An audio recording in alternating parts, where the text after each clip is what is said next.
Hello everyone. आज हम इस वीडियो में पढ़ने वाले हैं अपनी वर्किंग कैपिटल रिक्वायरमेंट्स के बारे में। एज़ यू ऑल नो, हमने जो प्रीवियस वीडियो में कवर करा था that is the types of funds. We have already cover the fixed capital requirements. हमारी प्रीवियस वीडियो में फिक्स्ड कैपिटल रिक्वायरमेंट कवर हुआ था। इस वाली वीडियो में हम कवर करेंगे अपनी working capital requirement. See I have written here, a business needs funds for its day to day operations. This is known as working capital of an enterprise. Means what कहते हैं, अगर हम suppose कोई business करते हैं, ठीक है, business में हमें डे टू डे ऑपरेशंस के लिए कुछ ना कुछ रिक्वायरमेंट्स होती हैं, कुछ ना कुछ मनी की रिक्वायरमेंट होती है। तो उन डे टू डे रिक्वायरमेंट्स को बोला जाता है वर्किंग कैपिटल रिक्वायरमेंट। सिमिलरली घर में भी होता है, अगर आप घर में भी नॉर्मल रह रहे हैं तो घर में भी आपको क्या है, वर्किंग कैपिटल रिक्वायरमेंट्स होती है। लाइक हमें किसी इलेक्ट्रिसिटी बिल वाले को पेमेंट करनी है, हमें पानी वाले को पेमेंट करनी है, राइट, हमें रेंट पे करना है। So these are what, these are the expenses that occur on recurring. ये बार बार अकर होते हैं, रिकरिंग नेचर के होते हैं, ठीक है। तो सिमिलरली बिजनेस में भी यह है, once you have started your business आप स्टार्ट करने के बाद कुछ एक्सपेंडिचर ऐसे आते हैं जो रिकरिंग नेचर के होते हैं, जो बार बार होंगे। तो उन एक्सपेंडिचर को, उन रिक्वायरमेंट्स को बोला जाता है working capital requirements. Once you have started your business, you need to pay the rent of your premises, you need to pay the salary to employees, you need to pay electricity bill also. So these are the expenditure which are done, which are being incurred on the recurring basis. These expenditure are known as a working capital requirements. Examples देख लेते हैं। Holding current assets such as stock of material, मतलब आपको raw material suppose मैंने इस month का purchase कर लिया, क्या मुझे नेक्स्ट मंथ दोबारा नहीं परचेज करना पड़ेगा? So obviously yes, I have to purchase the raw material again for the next month. Bills receivable and for meeting current expenses like salaries, wages, taxes and rent. तो ये salary क्या है, every month इनकर होगी, wages every month इनकर होंगे, taxes आपको pay करना पड़ेगा रेगुलरली, रेंट आपको पे करना पड़ेगा। So these are the expenditure which are done on the recurring basis. तो उन एक्सपेंडिचर को, उन रिक्वायरमेंट्स को आप बोलते हैं वर्किंग कैपिटल रिक्वायरमेंट्स, ठीक है। अब इसके बाद ये अभी डिस्कस करते हैं, उससे पहले एक क्वेश्चन अराइज होता है कि मैम ये है क्या, ये भी तो वर्किंग कैपिटल रिक्वायरमेंट, मतलब हमें पैसा चाहिए, राइट। इससे प्रीवियस वीडियो में जो हमने कवर करा था types of fund, fixed capital requirement, उसमें भी हमें पैसा चाहिए था। तो है तो पैसा ही ना, तो हम इसको अगेन क्लासीफाई क्यों कर रहे हैं कि फिक्स्ड कैपिटल है, ये वर्किंग कैपिटल है, राइट। क्वेश्चन ऑब्वियसली सेंस बनता है कि भाई हमें वर्किंग कैपिटल रिक्वायरमेंट है, ऑब्वियस ओके, हमें पैसा चाहिए, ठीक है। फिक्स कैपिटल रिक्वायरमेंट है, तब भी हमें पैसा चाहिए।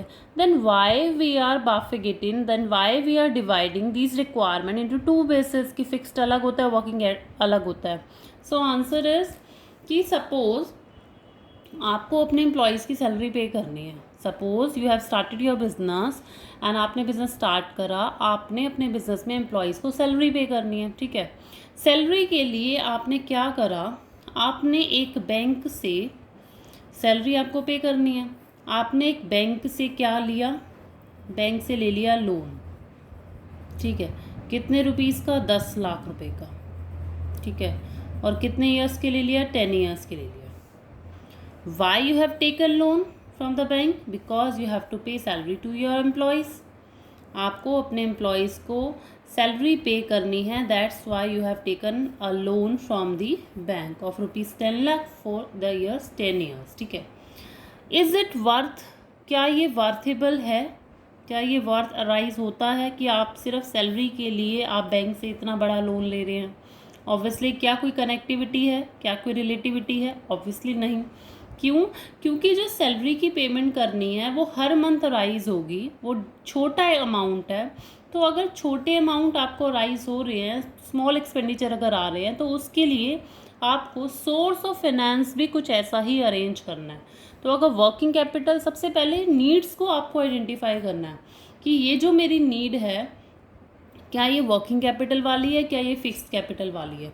वर्किंग कैपिटल वाली है तो इतना बड़ा अमाउंट का लोन इतने लॉन्ग ड्यूरेशन के लिए वर्थ नहीं क्रिएट करता। अगर आपकी फिक्स्ड कैपिटल रिक्वायरमेंट है, आपको बिल्डिंग खरीदनी है, आपको मशीनरीज खरीदनी है, आपको टेक्नोलॉजी अपडेट करनी है, तो वहाँ माना जा सकता है कि ये वर्थ है। इसलिए इम्पॉर्टेंट है कि रिक्वायरमेंट को अंडरस्टैंड करना, रिक्वायरमेंट को आइडेंटिफाई करना, तभी ये डिवाइड करा गया है फिक्स्ड में और वर्किंग में. So first of all it is important to identify whether it is your fixed capital requirement and it is your working capital requirement. Once you have identified, अगर आप एक बार पहचान जाते हैं, then it become easy for you to arrange the source of finance also. भाई requirement पता चल गई तो हम सोर्स भी पहचान लेंगे कि हाँ सैलरी देनी है, चलो छोटा मोटा सोर्स से काम चल जाएगा. लेकिन हाँ अगर कुछ बड़ी रिक्वायरमेंट है, ऑब्वियसली आपको कोई बड़ा सोर्स, शेयर्स, डिबेंचर, ये सब इशू करने होंगे. ठीक है, ओके. सो हम यहाँ से कंटिन्यू करते हैं. The amount of working capital required vary from one business to another depending on various factors such as. क्या कहता है कि वर्किंग कैपिटल कितना चाहिए. ठीक है, वर्किंग कैपिटल चाहिए, ओके, बट कितना चाहिए वो वेरी करता है एक बिजनेस से दूसरे बिजनेस में. ऑब्वियसली बात है भाई, मैंने और मेरी फ्रेंड ने, suppose we have started the same business, तो मेरे बिजनेस में मेरे एम्प्लॉयज़ कम हैं, उसके बिजनेस में एम्प्लॉयज़ ज़्यादा है. ठीक है, अब मेरे एम्प्लॉयज़ कम हैं तो ऑब्वियसली मुझे सैलरी भी कम देनी है, लेकिन उसका बिजनेस जो है उसमें एम्प्लॉयज़ ज़्यादा है तो उसको सैलरी ज़्यादा देनी है. तो यहाँ अमाउंट क्या हो गया, वेरी हो गया between one business to another. So same यही बोला है यहाँ पर. कुछ रीजंस, फैक्टर्स आ गए, जैसे सेल टर्नओवर. यहाँ कहता है वो वाला बिजनेस जो सेल्स ना, गुड्स जो सेल करते हैं क्रेडिट पे सेल कर रहे हैं. मतलब एक बिजनेस है that is selling goods on the credit basis, उधार पे बेच रहे हैं. So it require more working capital, उसको ज़्यादा वर्किंग कैपिटल की रिक्वायरमेंट है. Again repeating, the business which sells good on credit, जो उधार पे बेच रहे हैं उसको ज़्यादा वर्किंग कैपिटल की रिक्वायरमेंट है. And on the other side the business which sell goods on the cash basis, जो कैश बेसिस पे सेल कर रहे हैं उनको कम वर्किंग कैपिटल की रिक्वायरमेंट है. वाई?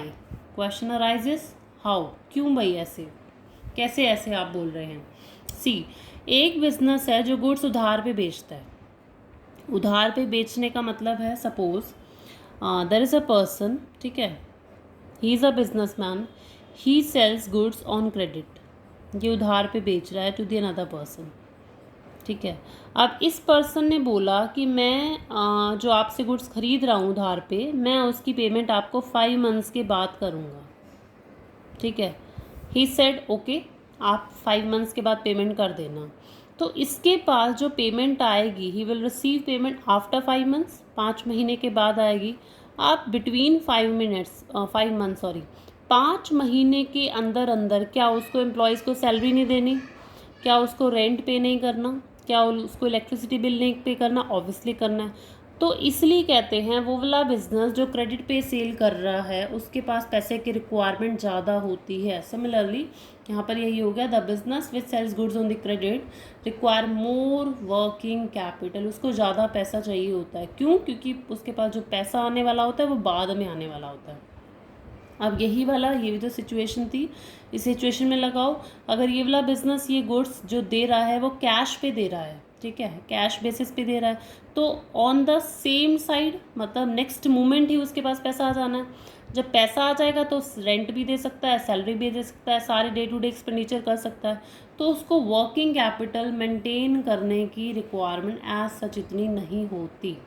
ठीक है, नेक्स्ट फैक्टर कहता है सीजनल फैक्टर. सीजनल फैक्टर में कहता है अगर फेस्टिव सीज़न है, फेस्टिव सीज़न का मतलब आपकी बहुत ज़्यादा सेल हो रही है, आप रॉ मटेरियल ज़्यादा ले रहे हैं, आप इन्वेंट्री ज़्यादा मेंटेन कर रहे हैं, फेस्टिव में बहुत अच्छा सीज़न चल रहा है, right.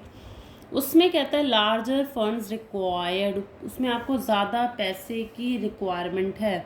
Y? Because you have to maintain the higher inventory for the festive season. Festive season के लिए ज़्यादा इन्वेंट्रीज मेंटेन करने की रखनी है, अपने बिजनेस को एक्सपैंड भी कर सकते हो. Again you need a large funds required. Okay, so festive season में आपको लार्ज फंड्स की रिक्वायरमेंट है, और अगर ऑफ सीज़न की बात करेंगे तो उसमें लेस वर्किंग कैपिटल की रिक्वायरमेंट है. So this video is all about your working capital requirement. In an upcoming video we will be discussing about your new topic, that is about the shares. Okay, so thank you so much.